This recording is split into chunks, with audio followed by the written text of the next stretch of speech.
గురువుగారు మరో ఉత్తరం చూద్దామండి. సిరిసిల్ల నుండి వచ్చింది. సుబ్రహ్మణ్యం గారు పంపించారు.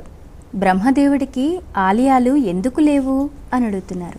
విష్ణుమూర్తికి ఎన్నో దేవాలయాలు ఉన్నాయి, పరమేశ్వరుడికి ఎన్నో దేవాలయాలు ఉన్నాయి, అమ్మవారికి ఎన్నో దేవాలయాలు ఉన్నాయి.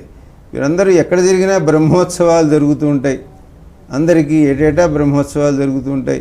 బ్రహ్మాది దేవతలు అంటాం. దేవతల్లో మొట్టమొదటి పేరు ఆయన చెబుతాం. సృష్టికర్తగా ఆయన అందరినీ సృష్టించాడు, 84 లక్షల జీవరాశుల్ని సృష్టించాడు, ఇవన్నీ చెప్తాం కదా.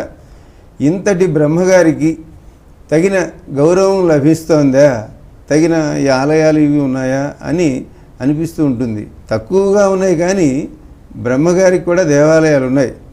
మనకు గుంటూరు జిల్లా చేబ్రోల్లో ఒక బ్రహ్మగారి ఆలయం ఉన్నది. అట్లాగే ప్రసిద్ధి చెందినటువంటిది ఉత్తరాదిన ఉన్నటువంటి బ్రహ్మ ఆలయాలు 2-3 ఉన్నాయి. ఇన్ని లేకపోయినప్పటికీ కానీ ఆలయరహితంగా కూడా బ్రహ్మ మన చేత అర్చించబడాలి, పూజించబడాలి అని ఉగాది పండుగ నాడు ఏ దేవుణ్ణి పూజించాలి, ఇది శివుడికి సంబంధించిన పండుగ, విష్ణువుకి సంబంధించిందా, అమ్మవారికి సంబంధించిందా, ఏ పండుగ అని అంటే మనం జరిపేటువంటి సంవత్సరాది ఉగాది పండుగ నాడు బ్రహ్మదేవుణ్ణి పూజించమని మనకు ధర్మశాస్త్ర గ్రంథాలు చెబుతూ ఉన్నాయి. కాబట్టి మనందరినీ సృష్టించే బ్రహ్మదేవుడికి మనం ఒక విగ్రహాన్ని పెట్టకపోయినప్పటికీ ఆయన రూపరహితంగా ఆయన బ్రహ్మము నిర్గుణ పరబ్రహ్మంగా మనం భావించిన ఉగాది నాడు తప్పకుండా మనం చేసేటువంటి ఈ రకాలైన ఈ నింబకుసుమ భక్షణం మొదలైనటువంటి ఆచారములన్నీ కూడా బ్రహ్మదేవుని యొక్క ఆరాధనగా చెప్పబడ్డాయి.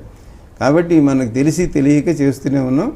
దేవాలయాలు మాత్రం పరిమితంగా ఉండటానికి కారణం పరమేశ్వరుని శాపంగా చెబుతూ ఉంటారు. ఆయన ఒక అసత్యం ఆడిన కారణంగా. అంటే మహాశివరాత్రి నాడు పరమేశ్వరుడు అది ఆద్యంతములు లేనటువంటి ఒక మహాలింగంగా అవతరించినటువంటి సమయంలో విష్ణువు బ్రహ్మ ఆ లింగము యొక్క ఆద్యంతములు తెలుసుకోవాలి అని ఇద్దరూ పందెం పెట్టుకున్నారని, వారు పైకి కిందికి వెళ్ళినప్పుడు ఎంత పైకి వెళ్ళినా ఆ ఆది కనపడలేదు, ఎంత కిందికి వెళ్ళినా అంతం కనపడలేదు. కానీ మనం ఓడిపోయాం అనిపించుకోవటం ఇష్టం లేనటువంటి వారు కూట సాక్ష్యం అంటే అబద్ధ సాక్ష్యం చెప్పించదలుచుకున్నారు, చూసి వచ్చారని చెప్పడం కోసం. దానికోసం ఆ పై నుంచి కిందకి రాలిపడుతూ ఉన్నటువంటి ఒక మొగలి పువ్వు దారిలో కనపడింది.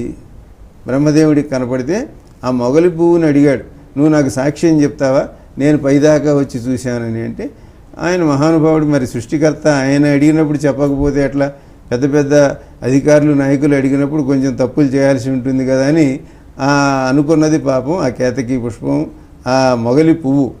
అలాగే గోవు ఒకటి వస్తూ ఉండగా ఈయన అడిగితే అబద్ధం చెప్తావా, ఇట్లా కొంచెం నేను చూశానని, అంతం చూశానని అని అంటే, అది గోవు పుష్పం కంటే కొంచెం తెలివైన ప్రాణి కాబట్టి ఆయన మాట కాదనలేక తలకాయ ఊపింది.